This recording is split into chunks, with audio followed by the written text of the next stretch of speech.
se retrouve pour une nouvelle vidéo et comme je vous ai dit la semaine passée pour un avis lecture.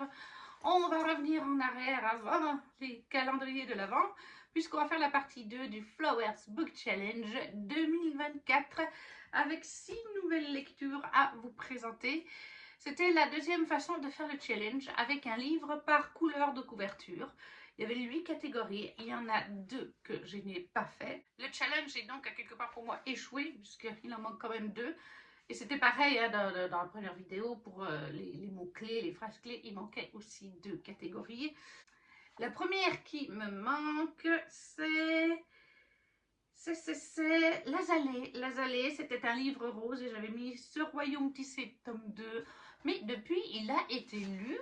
Et il y avait aussi le livre blanc pour le muguet, la fleur bonus, avec Initiation on Your Skin, qui là aussi a été lu depuis. Mais c'était pas pendant le challenge, donc je ne vous les présenterai pas aujourd'hui. Premier livre que j'ai validé dans ce challenge, c'était donc un livre violet avec la iris.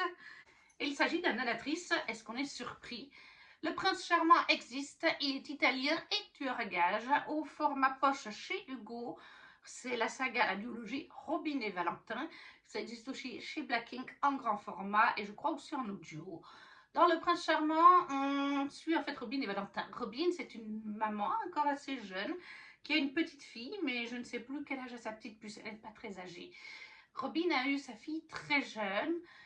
Robin a une petite vie maintenant tranquille avec sa fille, sa meilleure amie déjantée comme elle. C'est une romance déjantée, une duologie très déjantée. Annatrice a plusieurs genres de romances déjantées, plus sombres, dark ou plus fragiles aussi. Mais là, c'est une duologie déjantée. Voilà, donc elle a sa petite vie avec sa petite puce, sa meilleure amie, avec qui elle note les mecs, elle leur donne des noms, genre ça c'est un étalon, ça c'est un machin, etc. Et elle a un boulot, somme toute, voilà, une petite vie calme, ça n'a pas toujours été le cas. Son ex-mari vient de sortir de prison et c'est Robin qui l'y avait mis. Donc vous vous doutez que Robin et son ex ont un passé qui ne doit pas être évident. Je vous en dirai pas plus. Si vous connaissez un peu Annatrice, vous savez qu'elle met toujours un peu des thématiques dans ses romans. Et là, c'est le cas avec cette histoire de Robin et de son ex. Et d'autres choses liées à Robin, liées à la femme. Je ne vous dirai pas quoi parce que ce serait vous spoiler. Mais voilà, encore une fois, Anna a su nous mettre plein de thématiques importantes et bien amenées, bien écrites, bien construites. On a de l'autre côté Valentin. Valentin est en fait un tueur à gages, vous l'aurez compris, italien d'origine. Lui aussi a sa petite vie pépère. Il n'a pas d'amis, il a juste son frère. C'est son meilleur pote. Donc, à quelque part, c'est son frère ou meilleur pote. Je ne sais plus. C'est son cousin.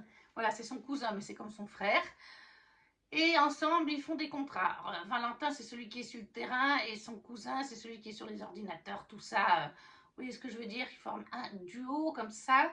Et Valentin vient emménager en face de chez Robin, dans l'immeuble d'en face, au même étage. Et il va commencer à y avoir un jeu entre eux parce que dès qu'elle va le voir, elle va le trouver absolument trop canon. C'est italien. D'ailleurs, il me semble qu'elle parle d'un étalon hein, quand elle en parle avec sa meilleure amie. Ils vont un petit peu se chercher la guéguerre parce qu'ils voilà, ils sont attirés l'un par l'autre. Mais à la base, ils ne veulent pas céder, surtout Valentin, parce que ben voilà, il n'est pas là pour ça. Il est là pour une mission. À la base, il s'infiltre pour observer sa mission, etc. Sauf que voilà, leur attirance est là, et en plus, il y a la petite au milieu, la petite qui va adorer Valentin, et on a aussi au milieu de tout ça Alex qui refait surface. Ça fait un gros amalgame de plein de choses. Moi, j'ai adoré ce premier tome de cette duologie. On est vraiment axé sur Robin et Valentin. Sur le tome 2, on a plus le côté de la meilleure amie aussi, et du cousin qui sont présents. Là, vraiment, pour ce tome-là, c'était vraiment Robin et Valentin, la petite puce. La petite puce, elle ajoute vraiment un petit côté au milieu de tout ça que j'adore. Voilà, dès qu'il y a des enfants, moi j'adore. Robin, pour moi, c'est une mère courage. Alors oui, elle est déjantée, elle est tout ce qu'on veut, mais c'est une mère courage. Voilà, les thématiques abordées par Anna sont, comme je vous ai dit, intéressantes, bien amenées, font réfléchir, sont d'actualité toujours, malheureusement. La romance entre Valentin et Robin prend son temps avec leurs petits jeux, au début très drôles, très puérils. Et puis après, ils commencent à s'attacher l'un et l'autre, mais ils ont leurs secrets l'un comme l'autre. Valentin, et heureusement qu'il est là une ou deux fois vis-à-vis aussi de l'ex, hein, on va pas dire le contraire, voilà. Non, franchement, c'est super bien écrit, et puis comme je vous dis, c'est à côté romance déjantée, donc là vous avez souvent le sourire. De toute façon, même avec les romans plus sombres d'Anna, il y a des moments où vous avez le sourire. Mais là, c'est clairement le but, c'est de vous amener la patate, et c'était le cas. C'est un énorme coup de cœur, bien sûr, c'est un 20 sur 20. Bien entendu, comme chaque Annatrice, il y a du spicy. Anna écrit des romans avec du spicy, et comme je le dis à chaque fois, elle l'assume. Donc voilà, si vous n'aimez pas le spicy, je pense que ça ne vous plaira pas, parce qu'il y en a quand même pas mal dans les romans d'Anna. Après, c'est pas juste du spicy, voilà. Il n'est pas là juste pour amener un côté spicy, pornographique, vous voyez ce que je veux dire. Ça reste très bien fait, et il y a toute une intrigue présente, il y a de l'émotion pour les personnages, ils sont creusés, ils ont leur propre personnalité. Voilà, c'est pas un roman, tous les romans d'Anna ne sont pas superficiels, ils ont vraiment un travail en amont, et à chaque fois des retournements de situation. Alors dans celui-là, je ne me rappelle plus. Mais je n'ai jamais lu un Annatrice où il n'y avait pas un retournement de situation à un moment donné dans l'histoire. Et où vous êtes là, oh, je l'avais pas vu venir. Il y a vraiment souvent, pratiquement, des choses comme ça. Anna est très douée. Mais là, je ne me rappelle plus le retournement de situation. Vous voyez, bon, ça fait bientôt 2 ans que je l'ai lu, pas tout à fait. Mais par contre, je me rappelle très bien, et c'était un énorme coup de cœur. Vraiment, lisez-le. Si vous aimez les romans bien écrits, bien travaillés, vous pourrez être qu'emporté. Voilà, sauf le côté spicy, comme je vous dis. Anna, moi j'adore ça. Mais Anna en fait tout le temps. Le prince charmant existe, il est italien et tueur à gâcher. Hugo en format poche. Et qui est aussi connu sous le nom de Robin et Valentin. C'est le tome 1 d'Annatrice. Et vous le trouvez aussi chez Black Ink. Et pour la deuxième fleur, nous avions l'œillet. L'œillet, c'était un livre vert, couverture verte. Et là, j'avais ce qu'il fallait. Bones Smith de Nicky Popretto, l'édition Fairy Loot, qui est de toute beauté. Voilà, voilà. Un petit peu l'intérieur du roman. Je vous le remontre quand même. J'aime bien quand c'est des belles éditions. Vous le remontrez. Bones Smith est une duologie, cette fois, de Nicky Popretto, qui est sortie aussi en français chez Lumen. Nicky Popretto est traduite chez Lumen. C'est aussi l'autrice en français qui avait fait beaucoup parler d'elle, de la trilogie Les Sœurs de Sang, donc L'Envol du Phénix, etc. Alors, pour ce roman, je lui ai mis, je crois, 17 ou 18. 17, voilà. Justement, Les Sœurs de Sang, je l'ai lu de Nicky Popretto, et j'ai lu cette duologie, maintenant je l'ai même terminée. Et je vais vous lire le résumé français, puisque il a été traduit, on le trouve sur les sites français, ce sera préférable. En français, ça s'appelle d'ailleurs La Maison des Morts. Elle ne laissera personne, ni vivant ni mort, se mettre en travers de son chemin. Vren descend d'une longue et noble lignée de Valkyres. Ces guerriers dotés de pouvoirs magiques occultes ont pour mission de se débarrasser des fantômes qui s'attardent sur Terre et sèment le chaos dans leur sillage. Alors, quand vient l'heure de son épreuve d'initiation, pas question pour la jeune novice de décevoir qui que ce soit, et surtout pas son père. Sauf que rien ne se passe comme prévu. Pire, son échec lui vaut d'être banni et envoyé au plus près de la faille. Un no man's land qui grouille de revenants plus vicieux et imprévisibles les uns que les autres. Déterminé à regagner le respect des siens, Vren saisit sa chance le jour où Léopold Valorien, vérévencieux prince de la Maison de l'Or, est enlevé lors d'une visite diplomatique. La jeune fille jure de tout faire pour le retrouver, quitte à affronter une armée de créatures venues d'outre-tombe, et de s'associer avec Julian, redoutable combattant, pourtant issu d'un clan ennemi. Voilà, donc comme je vous disais, j'ai mis 17, parce que pour moi qui ai lu Sœurs de Sang, et pour moi, ça a été une trilogie coup de cœur, je les ai toujours, hein. J'ai préféré la trilogie des Sœurs de Sang à Bones Smith. Et en plus, comme je vous ai dit, maintenant j'ai même terminé cette duologie, donc je peux vous le garantir. Peut-être aussi parce que j'ai lu en VF, mais je pense que ça vient... Sœurs de Sang avait vraiment un world building incroyable. Et là, on est aussi dans un world building incroyable, hein. On est avec des personnes qui ont des pouvoirs liés aux eaux. Il y a différents clans, différentes familles Il y a des chefs de ces clans. Sa famille maîtrise les os pour certaines sciences occultes, enfin magie occulte. Il y a d'autres familles, les os c'est pour d'autres sciences occultes. Ils ont chacun, voilà, il y a plusieurs magies liées aux os et tout ça. C'est très bien construit, mais c'est beaucoup plus sombre que les Sœurs de Sang. Voilà, c'est un univers très sombre. Bon, on tourne autour de magie des eaux, vous imaginez bien. Il y a eu des conflits, il y a des morts vivants, donc c'est beaucoup plus sombre. C'est young adulte, mais c'est quand même dark fantasy. Comme le dit Lumen, ça reste young adulte, mais il peut y avoir de la dark fantasy young adulte. Et c'est clairement le cas avec cette duologie et ce tome 1. Je l'ai bien aimé quand même, c'est pour ça que j'ai mis 17 sur 20, ça reste une lecture sympathique. Maintenant, je préfère les Sœurs de Sang et je dois dire que cette édition Fairy Loot est sympa, mais ne me transcende pas. L'histoire était sympa, mais m'a pas transcendé. Je sais que je ne le relirai pas. C'est pour ça que j'ai mis 17 sur 20. Ça reste une bonne lecture, mais je ne relirai pas. Et je sais que ça va partir sur Vinted. Voilà. Là, je vous présente le tome 1. Je pense que quand j'aurai présenté le tome 2, ça partira sur Vinted. Peut-être même avant, parce que je commence à manquer de place dans les livres lus chez Fairy Loot. Mais voilà, c'était une lecture sympathique, mais ça ne m'a pas transcendé. Je préfère regarder Les Sœurs de Sang, qui a été un coup de cœur. Mais l'univers est très bien construit, je vous ai dit, donc c'est assez sombre. J'ai beaucoup aimé le personnage de Vren et la romance qu'elle a avec Julian, qui est donc d'un clan ennemi à la base, mais ça tourne de enemies to lovers, bien entendu. Ça ne les empêche pas de se faire des crasses une bonne partie du livre, même si à un moment donné, ils finissent par s'allier. Ils ont tous les deux un caractère bien trempé et ils font des blagues et tout ça. Et il y a une certaine touche d'humour dans leurs propos, de sarcasme. Et je l'ai bien ressenti, malgré que ce soit en anglais, parce que des fois, j'ai peur de ne pas ressentir l'humour ou le sarcasme. Ça dépend. Mais voilà, si c'est bien écrit, j'arrive à le ressentir et il y en a clairement là-dedans. Il y en a. J'ai aussi beaucoup aimé Léopold, encore plus dans le tome 2, mais bon, là, on est dans le tome 1. J'ai bien aimé Léopold, j'ai bien aimé comment l'histoire s'est faite. Les mystères autour de l'histoire, les révélations à la fin étaient vraiment prenantes. Il y a des choses que je n'ai clairement pas vu venir dans cette histoire. Il y en a d'autres où on pouvait s'en douter. Voilà, il y a Julian, il y a quelque chose que je me doutais. Mais il y a Vren, il y a des choses que je ne me doutais absolument pas. Des découvertes qu'on fait qui donnent vraiment envie de lire le tome 2. Malgré tout, hein, comme je vous dis, ça reste un bon moment de lecture. Le niveau d'anglais, c'était quand même un niveau où il fallait se concentrer. Je ne vais pas vous le cacher.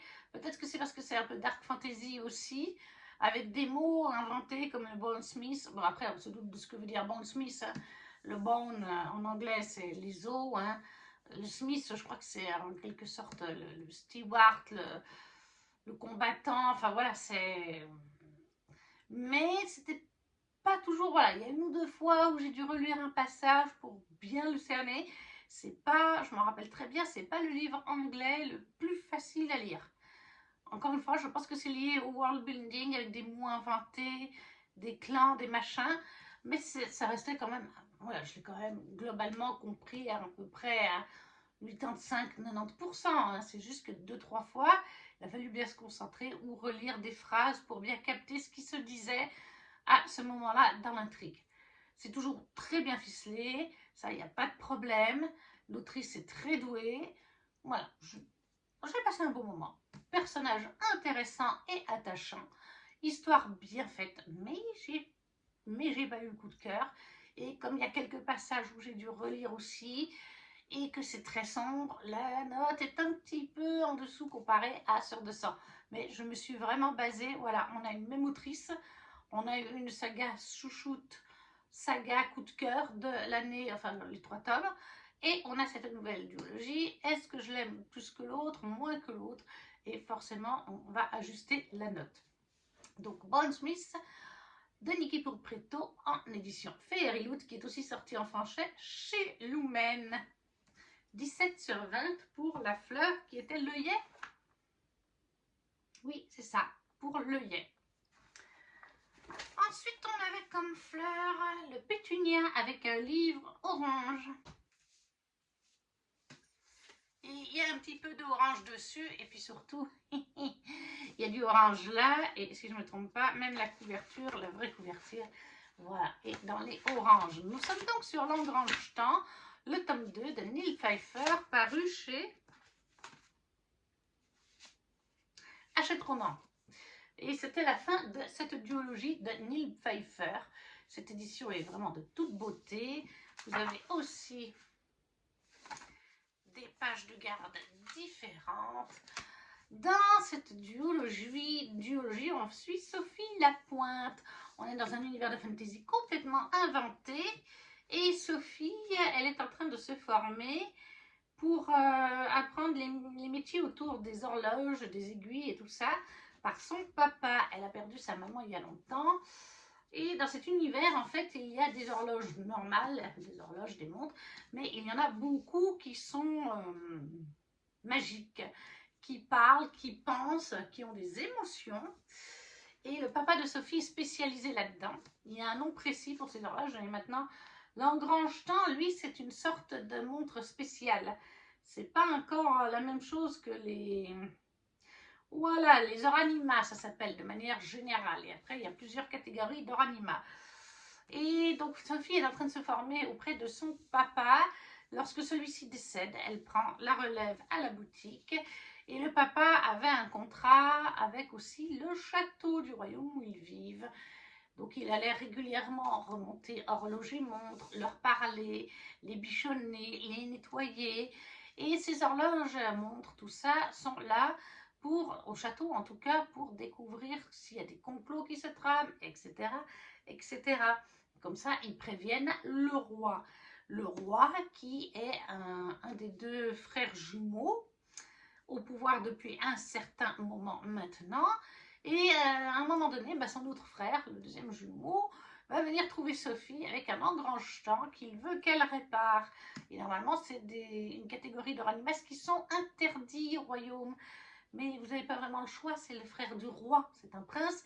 Et elle finit par le réparer, elle va se retrouver mêlée avec lui. Il va remonter dans le temps et en fait, il cherche à faire quelque chose en allant en arrière dans le temps.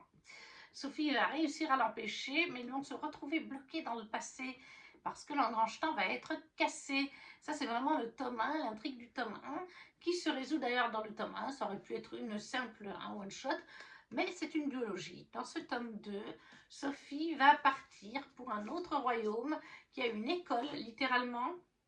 Voilà, elle veut aller à l'académie de l'horlogique, qui est à... je ne sais plus où c'est pas précisé. Mais c'est sur un autre royaume, il faut prendre le bateau pour aller sur ce royaume. Elle veut aller là-bas pour se former parce qu'il y a des choses encore du métier qu'elle ignore. Et en fait, elle veut s'éloigner du second prince, le prince, pas le frère du roi. Et en fait, elle est restée bloquée dans le passé. Voilà, mais je ne veux pas trop vous en dire. Donc voilà, parce qu'en fait, dans le présent, Sophie est une jeune femme d'une vingtaine d'années, à peu près quelque chose comme ça, et le prince a genre 40 piges. Sauf qu'elle se retrouve coincée dans le passé. À la fin du tome 1, elle a définitivement compris que voilà, elle est coincée dans cette époque-là et que son papa est d'ailleurs vivant, comparé à... il est mort quelques mois avant, dans le présent. Elle va refaire sa vie, mais comme elle est une anomalie, c'est pour ça qu'elle part en fait. Et elle a commencé à créer des liens avec le prince, qui est donc beaucoup plus jeune dans le passé. Mais voilà, elle veut partir, elle s'estime pas, elle veut pas trop alterner les choses, etc. Et malheureusement, quand elle va arriver sur l'île, elle va pas arriver à aller dans l'école où elle voulait aller, déjà. Et ensuite, où elle y arrive? Non, je crois qu'elle n'y arrive pas. Et surtout, il y a une série de meurtres là-bas, liés à des horlogers, liés à des spécialistes, etc. Et elle va commencer à mener son enquête quand elle va être mêlée malgré elle à tout ça. Et là-bas, il se pourrait qu'elle rencontre un membre de sa famille qu'elle n'a jamais connu, parce que comme ça se passe bien des années avant, eh bien, ce membre de sa famille est encore vivant. Lui aussi, ce n'est plus le cas quand elle était dans son présent. Et c'est plus son présent, puisque maintenant elle vit dans le passé et qu'elle sait qu'elle y sera bloquée. Et il y a toute une intrigue liée à ces meurtres et aux Zoranimas, bien entendu qu'on revoit aussi le prince. J'ai eu peur à un moment donné qu'on ait un triangle amoureux pour ce tome 2, puisque Sophie voulait essayer d'oublier le prince et tout ça, elle lui donnait plus de nouvelles, et lui il finit par aller la chercher. et à mener l'enquête avec elle et un ami qu'elle s'est fait dans ce tome-là. Et j'ai vraiment cru qu'avec cet ami, il y aurait aussi une intrigue amoureuse et que ça ferait la Love Triangle. Fort heureusement, au final, ça n'a pas été le cas. Je vous le précise parce que si vous commencez le bouquin et que vous sentez venir le Love Triangle et que vous voulez l'arrêter à cause de ça, si vous êtes comme moi et que vous n'aimez pas les Love Triangles, au final, ce n'est pas le cas. On va rester quand même avec le prince et Sophie. Un très bon tome, très bien écrit. J'ai beaucoup, c'était une découverte, la plume de Neil Pfeiffer. Je l'ai beaucoup aimé. De mémoire, les chapitres ne sont pas trop longs. Je vais essayer de voir. Par exemple, celui-là, il fait page 119 à 135, donc ça fait une quinzaine de pages.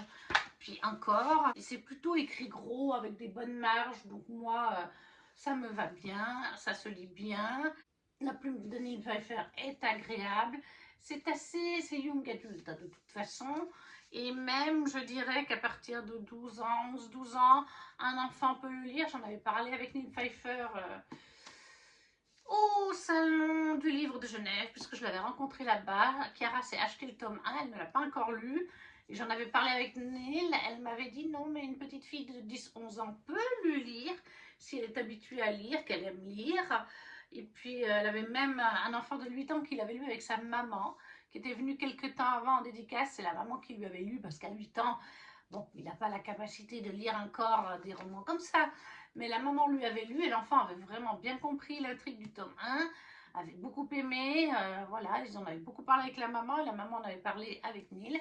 Donc c'est une lecture totalement abordable pour des enfants qui sont très bons en lecture ou que vous leur lisez vous en expliquant les choses, oui, vous aurez un petit peu plus de mal. Voilà, c'est pour tout public, il n'y a pas de souci là-dessus. Moi j'ai beaucoup aimé cette audiologie, ce côté magie lié aux oranimas qui parlent, qui ont une âme, qui ont des émotions aussi. C'est encore une fois le cas. Il y a des moments qui m'ont beaucoup ému, surtout avec Farandole, l'horloge, la petite montre à gousset, je crois, ou la petite... oui, c'est une montre à gousset, il me semble, de Sophie. J'ai beaucoup aimé l'histoire entre le prince et Sophie. J'ai bien aimé l'histoire de ce tome 2. Le personnage qu'on rencontre qui est lié à la famille de Sophie, je l'ai beaucoup aimé aussi. Le côté enquête à mener était très sympa. Les découvertes qu'on fait liées à la magie de cet univers, aux oranimas aussi, étaient fort intéressants. Moi, j'ai beaucoup aimé. Ouais, c'est un gros coup de cœur. Moi, c'est un 20 sur 20 pour cette duologie que j'ai trouvé très originale avec ces oranimas qui parlent, tout simplement. Donc, L'Orange Temps, le tome 2 de Neil Pfeiffer chez Hachette Roman. 20 sur 20 pour la fleur qui était donc le pétunia. Oui, c'est cela. Ensuite, la fleur suivante, c'était le camélia avec un livre rouge. Là, on ne peut pas faire plus rouge que ça. J'y avais mis les Chroniques de Castellane, le tome 1 de Cassandra Clare, paru chez De Saxus dans cette très belle édition que je vous montre un petit peu parce que ça fait longtemps que je vous l'ai montré en book haul. Voilà. Il y avait aussi une carte avec, et c'était étonnant pour De Saxus, des pages de garde illustrées avec de magnifiques illustrations de personnages qui ne sont même pas les mêmes à la fin. Et voilà. Pour ce tome 1, je lui ai mis un 18 sur 20. Et je vais vous lire le résumé, c'est pas évident. L'un a été élevé pour régner, l'autre pour mourir. Dans la cité de Castellane, où tout le monde cherche à s'enrichir et à gagner du pouvoir, quel est choisi pour devenir le Parlam, la doublure du prince héritier Connor Aurélien. En tant que tel, son destin est de protéger celui qu'il considère comme son frère et de mourir pour lui. Lynn fait partie des Ashkar, une communauté isolée possédant les dernières traces de magie du monde. Doctoresse, il lui est permis de se déplacer à Castellane pour soigner les malades.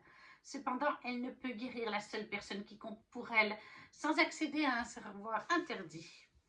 Approchée par le mystérieux roi chiffonnier, qui leur promet à chacun ce qu'ils désirent le plus, Kel et Lynn découvrent qu'une conspiration menace tout ce qu'ils connaissent. Réussiront-ils à protéger leurs proches dans un monde sous le point de sombrer dans le chaos? Et donc, Cassandra Clare, je la connaissais de nom par l'Immortal Instrument, que je n'ai pas encore lu et que j'aimerais bien lire. Et celui-là me faisait très envie. Je lui ai mis un 18 sur 20. Je me laisse une marge. Ça a été une très bonne lecture. Je me laisse une marge pour un potentiel coup de cœur pour la suite, qui est sortie en 2025 d'ailleurs. Ça a mis un petit peu de temps à sortir. Ouf, je sais pas où est-ce que ça vient, mais il y a de l'eau qui a giclé sur le jaspage. Et par contre, je vous avoue que je me rappelle mon ressenti de lecture, les personnages que j'ai appréciés, mais c'est un livre dont je ne me rappelle pas à 100% mon ressenti. Et ça, c'est très rare. Bon, alors ça va faire presque 2 ans. Ouais, ça fait 1 an et demi, 9 mois à peu près que je l'ai lu. Donc c'est peut-être aussi, mais il y a plein d'autres livres où je me rappelle très bien de ce que j'ai lu. Fort heureusement, j'avais fait mon avis lecture, même s'il n'est pas encore publié sur les réseaux. Donc je vais aussi reprendre mon avis lecture. Alors j'ai passé un très bon moment de lecture. J'ai beaucoup aimé la plume de l'autrice. Je me suis gardé une marge vis-à-vis de l'histoire et aussi des romances, parce qu'on sent qu'il pourrait y avoir potentiellement certaines romances entre certains personnages. Et j'ai beaucoup aimé la plume de l'autrice. Le world building qu'elle a mis vraiment était très intéressant. On est certes à Castellane, mais on a tout un univers autour de Castellane. On est dans une fantaisie complètement inventée, plein de royaumes inventés. Et malgré qu'on soit à Castellane, on découvre l'histoire de Castellane, certes, mais des royaumes autour du peuple de l'Inn, les Ashkars, hein, c'est comme ça que je vous ai dit, la magie de ceux-ci, et vraiment des mythes, légendes, toute une histoire autour de l'Ashkar, du peuple Ashkar, qui est très intéressant. Les personnages en eux-mêmes sont souvent très gris. Voilà, ils ont des bons côtés, des côtés moins bons. Voilà, ils sont ni mauvais ni bons. C'est vraiment un entre-deux qui est bien mené. On se demande parfois quel est leur objectif à ce moment-là. Lynn comme Connor, comme qu'elle évolue tout au fil du roman. Ils font plein de découvertes. Il y a aussi pas mal d'intrigues politiques au sein même du royaume. Connor est le prince, mais on se rend compte que tout le monde n'est pas satisfait avec le prince Connor. En plus de ça, Lynn elle-même, son père, c'est son père ou son grand-père, est lié à la famille royale, à Connor et tout ça, mais je vous dirai pas comment. Et ça s'imbrique. D'ailleurs, Lynn n'a pas des bonnes relations avec ce membre de sa famille. Et tous les personnages sont intrigants. Le roi chiffonnier aussi est intrigant. C'est un peu un chef de rue. Oui, il règne sur les rues de Castellane. Un peu à la manière d'un gang, etc. Vous voyez. Mais en même temps, Connor et sa cour le laissent régner parce qu'il apporte un certain équilibre dans Castellane. Voilà. C'est vraiment bien trouvé et comme je vous dis, le world building est très intéressant. Tout ce qui concerne les Ashkars, moi ça m'a beaucoup intéressé. Lynn qui essaye d'aider sa meilleure amie, j'ai beaucoup aimé son rapprochement avec Connor qui est très spécial. Ils sont un petit peu genre comme ça, vous voyez. Ouais, ils se retrouvent tous les uns aux autres. Même Connor avec, avec Kel, c'est sûr, il a une belle relation, ils sont comme des frères. Kel a été sorti de la rue parce que, en étant de par là, mais enfin voilà, lui il venait de la rue, il a un toit sur la tête, il mange bien, il parle à des gens, il a des beaux vêtements. Voilà, par contre, le parlam est un métier à risque puisque c'est la doublure de Connor et qu'il pourrait un jour lui arriver qu'on l'empoisonne ou qu'on lui tire une flèche à la place de Connor. En même temps, c'est le but. On sent aussi que ce tome pose les bases de l'univers, que ce soit pour le passé, comme je vous dis, avec des moments qu'on revit du passé des Ashkras, et le présent actuel avec les intrigues du pays et de la cour de Castellane.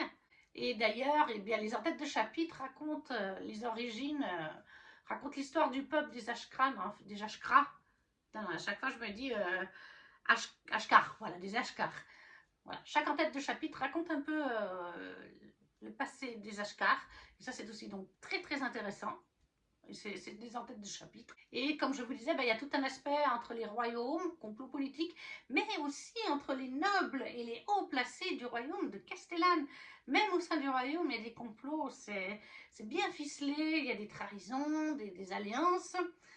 On suit bien sûr Kel et Lynn principalement, et à travers leurs yeux, on suit Connor. On suit aussi du coup un peu le roi chiffonnier. Et il y a aussi, alors ça je ne me rappelle plus, mais dans le roman, il y a aussi un aspect de bisexuel, de diversité, surtout parce que, ça par contre oui je me rappelais, surtout parce que dans les royaumes, les rois, reines, princes, princesses ont le droit de faire des mariages entre eux. On nous dit bien d'ailleurs que d'autres royaumes, je crois c'est 2 reines qui se sont mariées entre elles. Donc, on a vraiment de la diversité dans ce roman. Et un des personnages principaux est potentiellement bisexuel. Alors, c'est pas précisé, enfin que c'est pas dit ouvertement, mais on le sent. Voilà. Plus le côté, donc, les rois, reines ont le droit de faire des mariages de même sexe. Je peux vous dire que c'est pas souvent le cas dans les univers de fantasy et encore moins dans la réalité, qu'un roi, reine, homme politique va pouvoir épouser quelqu'un du même sexe. Donc ça, c'est aussi super, un bon point positif pour moi. Donc les royaumes, les chroniques de Castellane, le tome 1 de Cassandra Clare, chez De Saxus, 18/20. Une bonne lecture, j'ai hâte de lire la suite. Et ça, c'était donc pour la fleur, je vous ai dit... La camélia, un livre rouge. Ensuite, on est sur un livre bleu avec l'aconite. Je me suis mis encore un livre en anglais d'Alexandra Bracken chez Fairy Loot, Silver in the Bone, qui est paru aussi en français chez De Saxus. La malédiction des eaux d'argent, je crois que c'est en français, mais j'en suis pas sûre. Alors là, il n'y avait rien. Là, il se présente comme ceci. Voilà. Et voilà. Là, je vais vous lire le résumé, mais au niveau de la note, je crois que j'ai mis 17. Oui, je lui ai mis aussi 17. Ça n'a pas été le coup de cœur que j'espérais. Et je vais vous lire le résumé comme il est sorti en français, parce que j'aurais du mal à vous en parler. Brise la malédiction avant qu'elle ne te brise. Quand l'obscurité s'abat, une nouvelle légende s'élève. Né dépourvu de magie, Tamsin a passé son enfance mise à l'écart, tandis que son frère adoptif Cabel et leur tuteur Nash partaient à la chasse aux reliques enchantées. Lorsque ce dernier disparaît mystérieusement, elle décide d'aider son frère dans ses quêtes au péril de sa vie. 7 ans plus tard, une rumeur circule dans les souterrains magiques de Boston. Avant sa disparition, Nash aurait trouvé un puissant anneau issu de la légende arthurienne, capable de briser n'importe quelle malédiction. Toutes les communautés magiques de la ville veulent mettre la main dessus. C'est une aubaine pour Tamsin car elle seule peut retracer les derniers pas de son tuteur. Et cet anneau permettrait de libérer Cabel d'une terrible malédiction dont il souffre depuis toujours. Mais sans magie, elle n'est pas de taille à affronter ses concurrents. Elle accepte alors l'aide d'un autre chasseur de reliques et d'une jeune sorcière. De Boston à Avalon, ils plongent ensemble dans un monde de magie noire et découvrent un secret qui pourrait bien réveiller les fantômes du passé. Je lui ai mis 17/20. Ça n'a pas été la lecture coup de cœur que j'espérais. Pourtant, les contes et légendes, j'adore ça. Le côté conte Roi Arthur, légende Roi Arthur, j'ai adoré. C'est très présent, il y a le roi Arthur, il y a, de mémoire, il y a Merlin aussi, il y a d'autres personnages liés autour du mythe et légende d'Arthur, il y a cet anneau, on nous parle aussi de l'épée, il y a Avalon, on va à Avalon d'ailleurs, qui est un monde parallèle au nôtre, qui est dans un chaos le plus total suite à des événements qui se sont passés il y a longtemps à Avalon. En fait, Avalon avant était dans notre monde. Et c'est passé maintenant dans une dimension parallèle. Ça, c'était très intéressant. Mais j'ai pas eu le coup de cœur. J'ai pas réussi à m'attacher aux personnages, même s'ils étaient intéressants. J'aimais bien la relation entre Tamsin et Cabel. J'ai bien aimé découvrir Avalon, son mythe, ses légendes, les personnages aussi. Il y a des guerrières, et c'est des femmes. Oui, c'était toutes des femmes, hein, avec dotées d'une certaine magie. Vous avez aussi des sorcières qui sont évoquées. Vous avez des sorcières dans le présent, dans notre monde. Vous en avez une qui s'allie d'ailleurs avec Tamsin. Vous avez cet autre chasseur dont on vous parle dans la couverture, dans le résumé, qui est normalement une sorte d'ennemi. En tout cas, la famille de ce chasseur, c'est l'ennemi de Tamsin et Cabel. Mais finalement, il s'allie avec elle. Et puis, vous vous doutez, c'est un peu un enemies to lovers. Ils créent une romance entre eux. Ils ont un petit peu... Là, on le sent dans le bouquin, ils se fightent un petit peu. Ils s'envoient des pics, des machins. Mais on sent qu'ils s'attachent l'un à l'autre. Et ouais, j'ai bien aimé, mais j'ai pas réussi à avoir le coup de cœur. J'ai terminé, c'est une duologie, j'ai lu le tome 2, qui est différent d'ailleurs de ce tome 1, tout en étant pareil.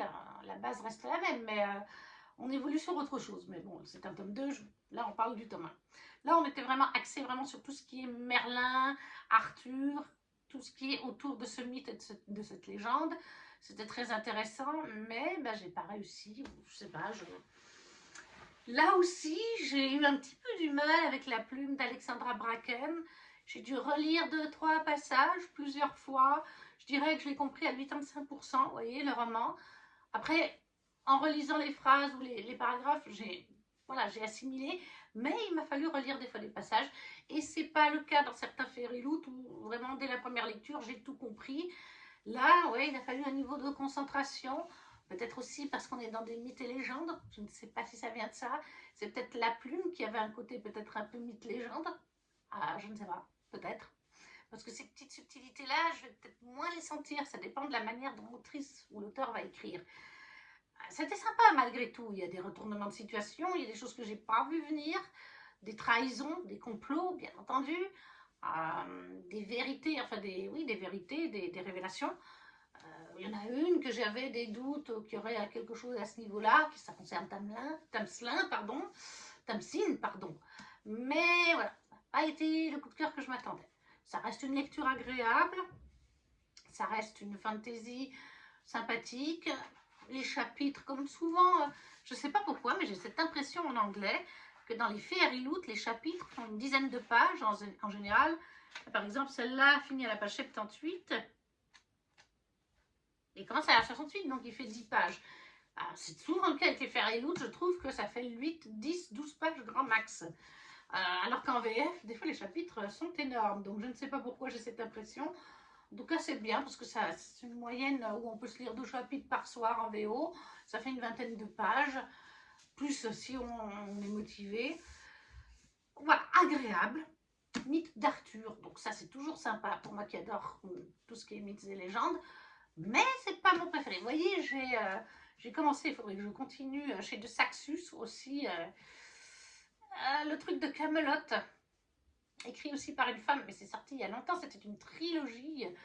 Et ben j'avais préféré la du prix de Guenièvre, voilà ça s'appelle. J'ai préféré pour l'instant, de ce que j'en ai lu, le tome 1 de la du prix de Guenièvre à celle-là. Et ben je sais pas, parce que finalement j'avais déjà à peu près le même ressenti pour Alexandra Bracken, toujours chez De Saxus, avec l'or, mythologie grecque. C'était pas non plus un coup de cœur, je crois que c'était 17 ou 18 aussi. Et en plus là je l'avais lu en français, donc il n'y avait pas le côté pas tout comprendre à la VO où on doit se relire. Donc je me dis, est-ce qu'Alexandra Bracken n'est pas une autrice dans les 17 pour moi, 17-18 grand max, parce que j'arrive pas à avoir des coups de cœur peut-être avec sa plume. C'est une possibilité. Après, ça reste très agréable. Je vous dis, 17 pour moi, c'est encore une très bonne note. Donc Silver in the Bond d'Alexandra Bracken, l'édition Fairyloot, 17 sur 20. C'était donc pour la catégorie, je vous ai dit, L'aconite, un livre bleu. Et le dernier roman déjà de cette avis lecture, ce sera Un plume blanche. Pour la catégorie fleurs bouton d'or, un livre jaune. Et alors là, je vais être honnête avec vous, c'est comme pour les chroniques de Castellane, je n'ai pas beaucoup de souvenirs. Mais au moins les chroniques de Castellane, j'avais écrit mon avis. Les chroniques de les 5, ce roman, je n'ai pas encore écrit son avis. Ça va être très compliqué quand il va falloir le faire. Et il s'agit des 5 soldats de bambou d'Eliane Jones, chez Plume Blanche. Le côté jaune, on y est. Et je vais vous lire le résumé. Pour ce livre, je l'ai mis 18. J'ai passé un très bon moment de lecture, ça je m'en rappelle. Mais bon, je vais déjà vous lire son résumé. Ils étaient 7. Ils avaient sauvé les royaumes. Les poètes chantaient leurs exploits aux confins du Zonguo, des steppes, des hauts plateaux jusqu'aux plaines baignées de rizières, des hauts pics enneigés jusqu'aux rivières d'ardoise de la mer Jaune. Ils étaient 7, ils avaient chevauché l'azur céleste aux côtés des dragons, rallié le peuple de la forêt, vaincu l'armée des morts, instauré le règne du roi Dieu, lumière éternelle, et apporté au Ki un âge d'or sans précédent. Ils étaient les héros de la bataille du sorcier et aux billes de jade. Ils étaient 7, l'un a péri, un autre fut couronné, 5 sont repartis. Ils ont disparu là où s'effacent les légendes. 24 années se sont écoulées. Une nouvelle menace grandit dans l'ouest lointain. Un jeune roi et son ambitieux premier ministre rêvent d'empire, mais un souverain immortel est de trop sur leur route. Et si la survie du royaume dépendait des héros du passé? Et du coup, bien, comme pour les royaumes de Castellane, je n'ai pas beaucoup de souvenirs. J'ai mes ressentis de lecture. J'ai passé un très bon moment de lecture. Il est très très bien écrit. C'est mon premier Elial Jones. Il faut d'ailleurs que je lise le tome 2. En fait, je n'y vais pas pour le tome 2 parce qu'il faudrait que j'écrive la vie du tome 1. Mais j'ai du mal à décrire ce que j'ai ressenti pour ce livre. Parce que, alors comme je vous ai dit, il est très très bien écrit. Ça, c'est une certitude. Il est aussi très beau. Voilà. Mais vous avez des chapitres qui sont de mémoire au passé et d'autres au présent. Ça, de toute façon, oui, parce qu'on vous raconte l'histoire du passé, dont on vous résume aussi un petit peu là. Comment s'est formée l'Alliance des Sept, pourquoi, comment ils en sont arrivés à élire à la fin l'empereur qui est toujours là, l'empereur immortel. Et tout en avançant dans l'intrigue du présent, avec cette menace qui vient donc de l'ouest lointain. C'est très bien écrit, la plume d'Eliane est très agréable à lire, mais il faut quand même se concentrer. Voilà, c'est une plume oui, qui nécessite une concentration, je trouve. Le roman est aussi écrit très petit. Et il fait quand même un certain nombre de pages. 500, un peu plus de 540 pages. Donc il n'est pas petit non plus, il se passe beaucoup de choses. Et on a quand même, en tout cas 7 personnages, puisqu'on est dans le passé à certains chapitres, pour comprendre, pour pouvoir comprendre au présent comment on en arrive là, comment les 5 survivants vont devoir se reformer. On essaie de comprendre aussi certaines attitudes de l'empereur actuel qui faisait partie des 7 à l'époque. Donc très intéressant, très bien écrit, très bien construit. Je pense aussi que, alors Eliane Jones est française, mais je pense qu'Eliane s'est inspirée de tout ce qui est Asie. Je vais faire ça large parce que je ne sais pas de quel peuple asiatique elle sait. Voilà, je ne sais pas si c'est la Chine, le Japon, ou la Corée, ou un petit mélange de tout ça.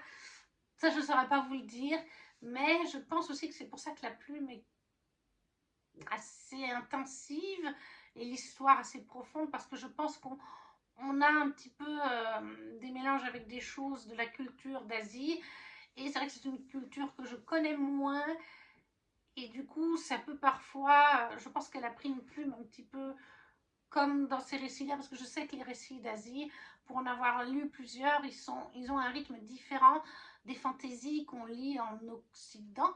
Oui, c'est ça, l'Occident. Hein. Très différente quand même. Je pense à Six couronnes écarlates, qui a un côté poétique. La fille de la déesse de la lune aussi. Et ça, à quelque part, je le retrouvais là-dedans, même si c'est une autrice française, comparée à ces deux autres sagas dont je vous ai dit les titres, qui sont des autrices originaires de ces pays d'Asie. Très bien fait, très intéressant, j'ai pris beaucoup de plaisir, mais c'est vrai que c'est très vague dans ma tête. Je ne peux pas vous le nier, je ne sais plus le nom des personnages, je ne sais plus... Bien sûr qu'il y a des trahisons, on s'imagine, il y a des retournements de situation, notamment au niveau de l'empereur. Ça, je me rappelle qu'il y a des choses qui sont très intrigantes avec l'empereur au présent, que même ses camarades sont très perturbés, bien sûr.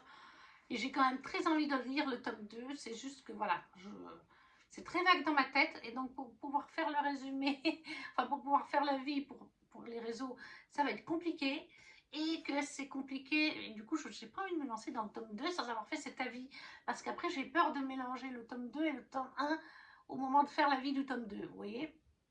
Je ne sais pas si Eliane Jones aurait un petit résumé spoilant, ou Marion Aubry. Parce que je sais que par exemple, Justine Tiffany, après son tome 1 d'Angélion, lors des salons, elle disait bien, vous pouvez venir sur les réseaux, me demander, j'ai un résumé spoilant du tome 1, où elle a écrit elle-même les points importants du tome 1 pour les rappeler aux gens qui lisent un an ou deux après la suite. Et là, comme ça va faire 2 ans, ce serait peut-être bien que j'essaye de demander à Eliane Jones, parce que c'est vague. Même là, en lisant le résumé, alors oui, je me rappelle de certaines choses, mais vraiment, ça reste très vague. Et pour mon avis Insta, c'est vraiment dommage, en fait.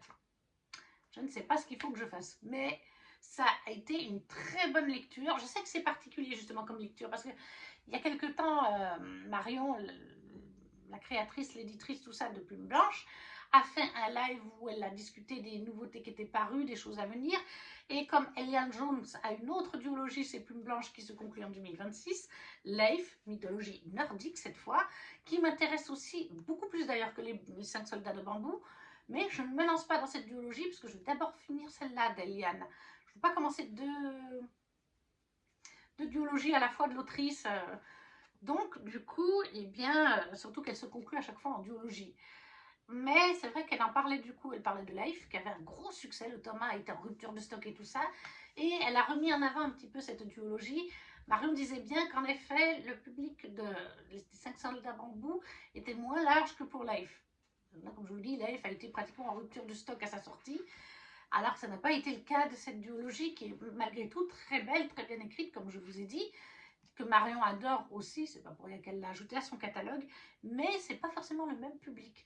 Ce roman-là, cette duologie-là, trouve un public un petit peu moins large, ce qui est dommage, encore une fois, puisqu'il est très bien écrit, que c'est très bien ficelé aussi au niveau du world building, au niveau des personnalités des personnages, ça je me rappelle, qui sont très intéressants aussi.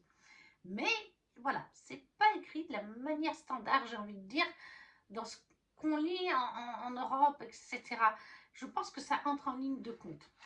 Mais franchement, allez-y, si vous aimez tout ce qui est Asie comme lecture, vous allez être servi parce qu'on est clairement dans un univers inspiré de ça. Je ne crois pas qu'on est dans notre monde. Je ne me rappelle plus, mais je ne crois pas. Et voilà, les 5 soldats de bambou, le tome 1 d'Eliane Jones chez Plume Blanche, 18/20. C'était donc pour le Bouton d'Or. Et avec ce roman, on a terminé les livres de cet avis lecture. Et voilà, je vous ai donc présenté ces 6 romans dans cet avis lecture, dont 2 en anglais. N'hésitez pas à me laisser un commentaire en me disant si vous en avez eu certains ou si vous font envie. Si vous ne savez pas quoi mettre, on connaît la chanson, un petit emoji, parce que ça soutient la chaîne, tout comme le petit pouce. À vous abonner si ce n'est pas déjà fait, ou à partager la vidéo si le cœur vous en dit. Et nous, on se retrouve très vite pour une prochaine vidéo. Ciao, ciao!